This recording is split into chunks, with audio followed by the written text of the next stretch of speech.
Olá, boa noite. Uma criança de 2 anos morreu após ser estuprada. O caso foi descoberto depois que o menino foi internado com gripe. Exames comprovaram crime.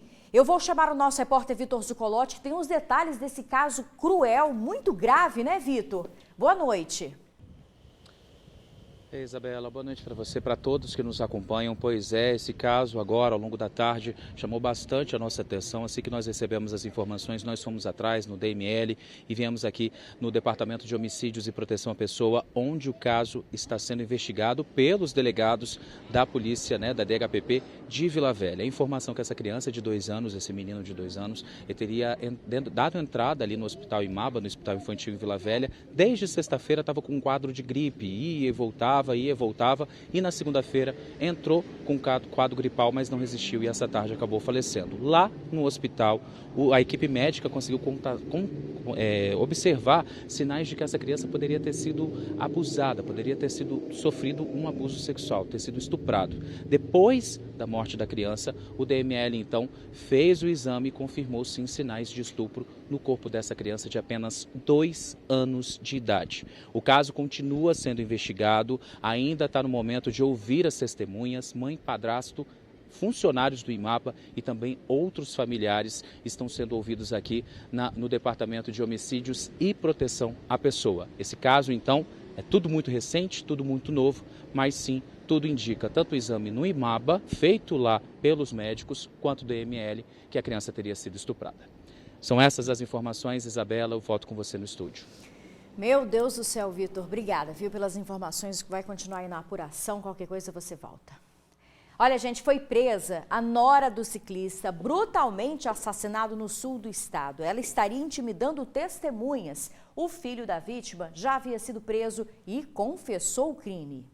Câmeras de segurança de um posto registraram o momento em que o filho e a nora do ciclista abastecem o carro.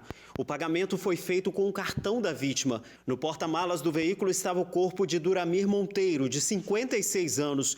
Ele tinha sido assassinado a facadas pelo casal. Mataram o seu Duramir, a facadas, enrolaram num lençol, enrolaram num tapete, enrolaram em mais um edredom, colocaram no porta-mala. O corpo do ciclista foi levado para uma propriedade rural em Castelo e em seguida incendiado. Duramir foi enterrado em uma cova rasa. Jogaram 3 litros de combustível em cima do corpo dele, atearam o fogo, esperaram o fogo abaixar, atearam o fogo novamente.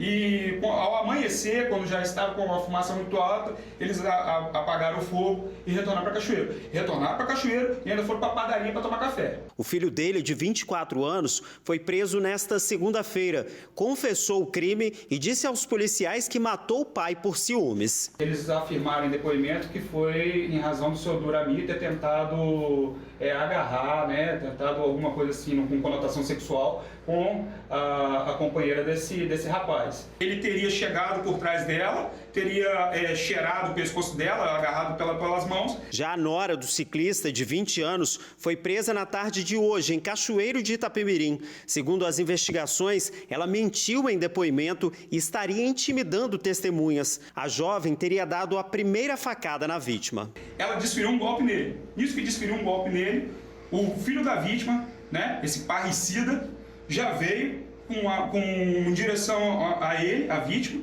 pegou outra faca e esfaqueou diversas vezes nas costas e depois no peito. A faca ficou cravada ainda nele. Duramir desapareceu no dia 28 do mês passado, mas a polícia só foi acionada 3 dias depois, fato que chamou a atenção do delegado. Eles narraram uma situação de que, quando eles saíram de casa, no dia 28, pro dia de 29, em razão dessa menina tá passando mal por conta de gestação, tá com enjoo e ter que ir ao hospital, por volta de 1h50 aproximadamente, eles teriam ido à Santa Casa, depois da Santa Casa teriam ido numa farmácia aqui no BNH e depois teriam ido a um bar que fica na região ali de Morro Grande. Quando eles foram ouvidos no dia 1º, no dia 4, já falaram que isso não tinha acontecido. Eu falei, rapaz, olha só, nós vamos checar todas essas informações que você está falando, vamos verificar se tem as câmeras da Santa Casa, da farmácia e tal. Aí, não, doutor, então isso aí de fato não aconteceu. Eu falei assim, então o que de fato aconteceu?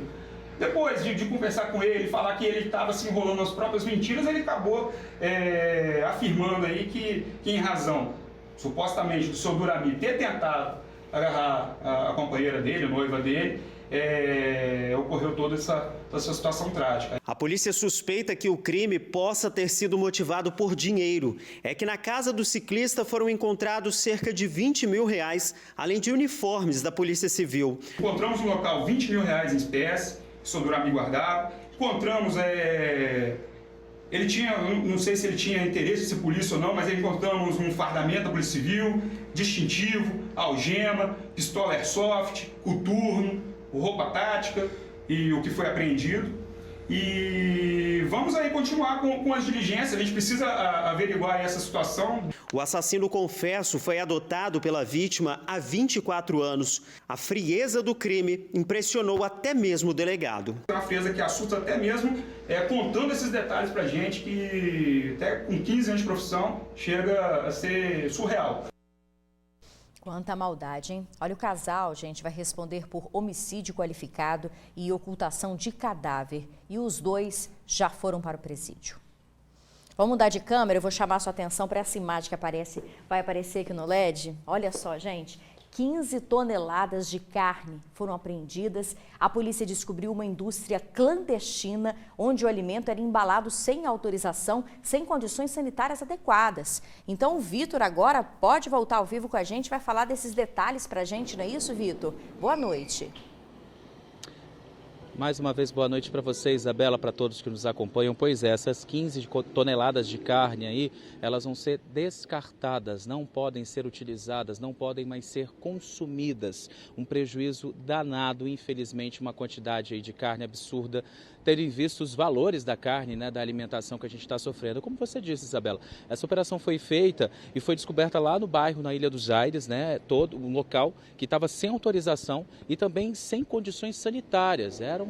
Não tinha condição de poder fazer nenhum tipo de manuseio com a carne nesse local, né? Foi no bairro ali na Ilha dos Aires, em Vila Velha, como eu falei para vocês, uma indústria que funcionava como um entreposto, uma espécie de mercado ali clandestino, de armazém clandestino, e teve a área de manipulação, onde as pessoas pegavam na carne, teve esse local interditado, a área de revenda, né, da carne interditado por conta das condições insalubres. Então você imagina aí que situação, 15 toneladas de carne apreendidas e agora essas 15 toneladas também vão ser descartadas. Vale salientar que os proprietários desse entreposto, eles foram multados e podem responder por crime contra a relação de consumo e essas penas aí podem variar de 2 a 5 anos. Faz parte já de uma investigação da Polícia Civil e também do IDAF com relação ao comércio de carne clandestina, que é feito de comercialização de forma irregular, sem condições sanitárias. No final das contas,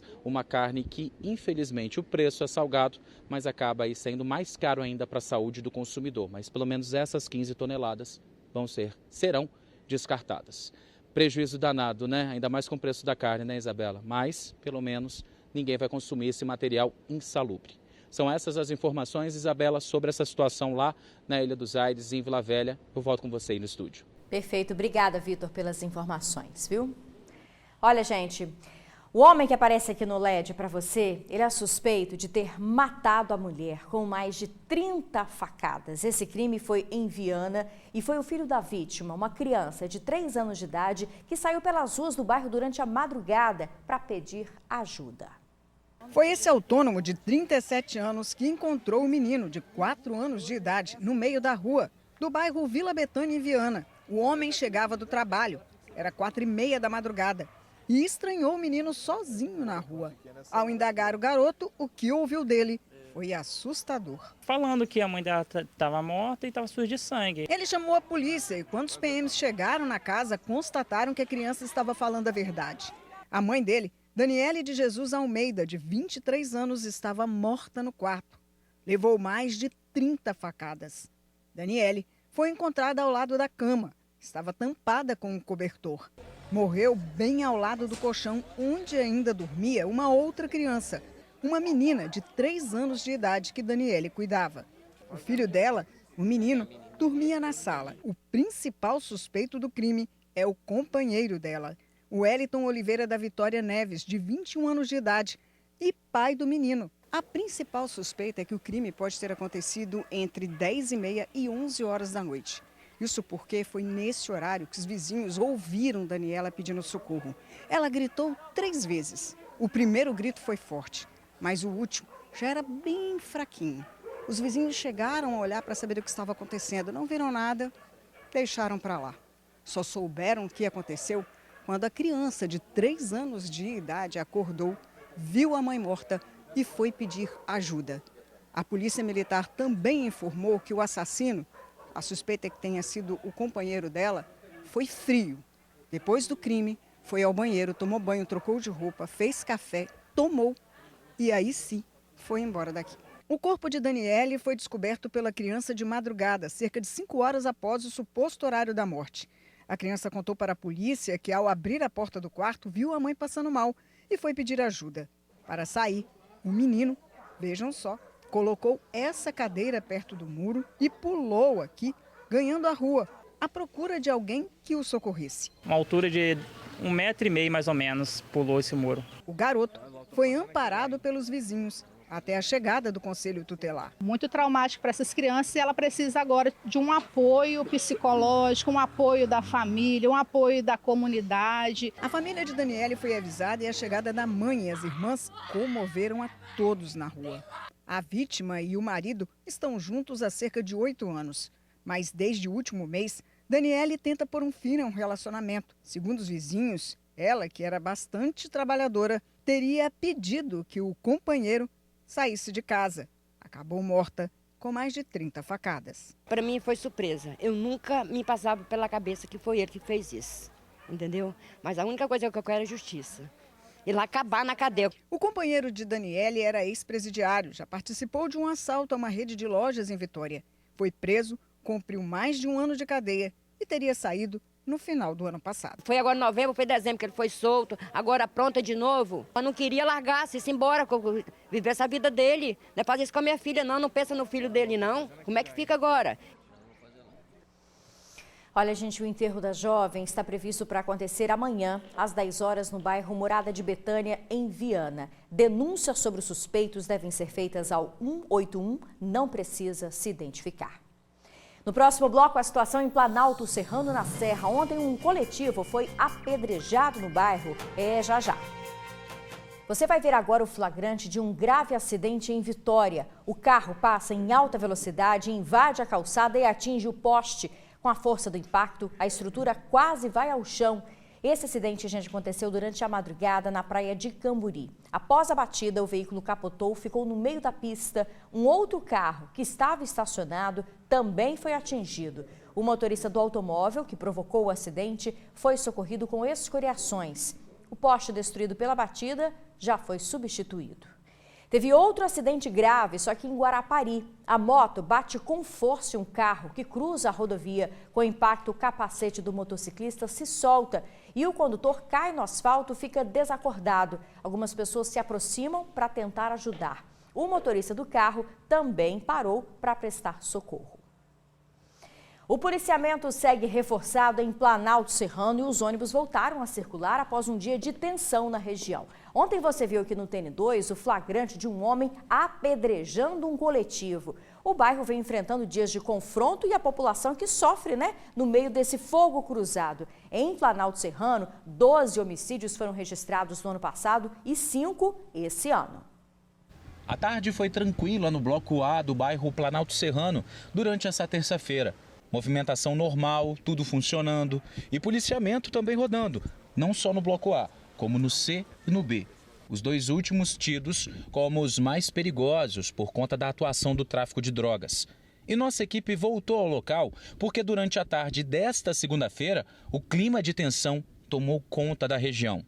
Nós flagramos um homem atirando uma pedra contra um coletivo. Ele atravessa a rua, pega a pedra e lança contra o para-brisas. A pedra cai, ele pega e lança novamente o objeto. Momentos antes, até fogo tentou atear no veículo. O motivo seria que os coletivos não estariam subindo, fazendo o itinerário até os blocos B e C.